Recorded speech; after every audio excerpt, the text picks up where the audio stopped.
A Day in a Life as an Esthetician, After School, and Nutrition Month edition. So, after school, I usually take a bath muna para matanggal yung bacteria sa aking body. And after that, babalikan ko kayo. I will be right back. I'm back and kakatapos ko lang maligo. And now, samahan niyo ako sa kusina para magluto. Let's go! So guys, ayan. Okay, ganda ng view. It's pretty, it's nice. Okay, let's go. And now, kukunin ko muna yung mga ingredients na kailangan kong gamitin para sa performance task. So, kukuha ko ng dalawang pancit canton, all-time favorite. Tapos kukuha din ako ng dalawang egg. So guys, now magluto tayo ng pancit canton. And yung flavor niya is chili mansi. Dahil like sobrang favorite ko to. Lalo na pag may dalawang itlog.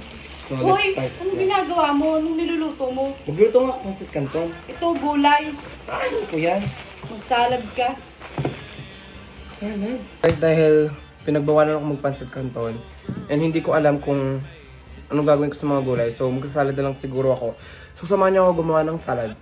Ito na lahat ng ingredients natin. Meron tayong cabbage, meron tayong cucumber, carrots, tapos dalawang tomatoes, tapos 4 na crab sticks. Separate natin tong isang cucumber dahil gagawa tayo ng cucumber with vinegar. Yung first step is balatan yung cabbage.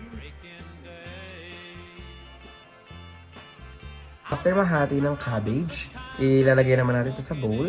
And next natin hatiin is yung cucumber. Next naman natin babalatan is itong cucumber. After mabalatan ng cucumber, next naman natin babalatan is yung carrots. And lalagay na muna natin ito sa bowl. Natin siya sa bowl kasama ng cabbage. Kasama natin babalatan is itong carrots.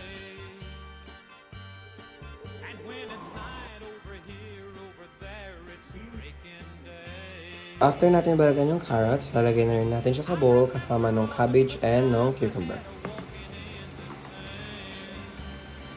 Naman natin ikakat is itong dalawang tomato.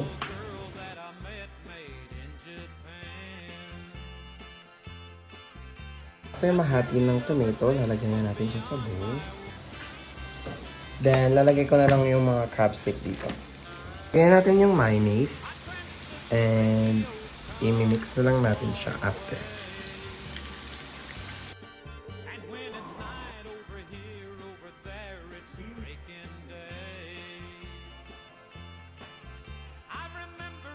Ito yun naman, pawis na pawis ako.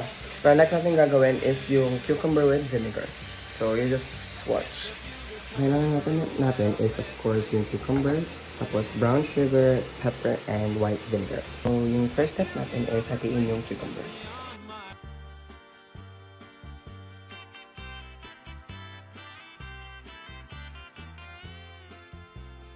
After mahati ng cucumber, lalagyan natin siya sa bowl and i-prepare na lang natin yung sauce.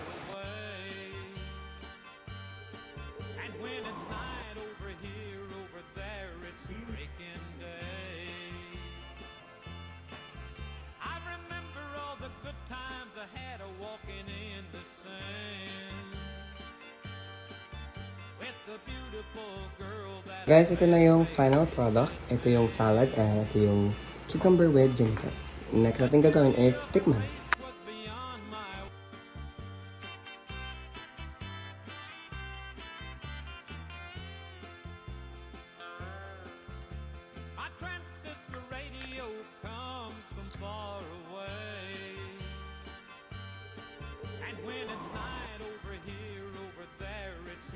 Thank you for watching. Yun lang, and stay healthy always. God bless.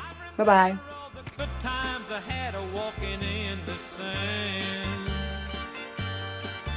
with the beautiful girl that I met made in Japan. The beauty of her face was beyond my wildest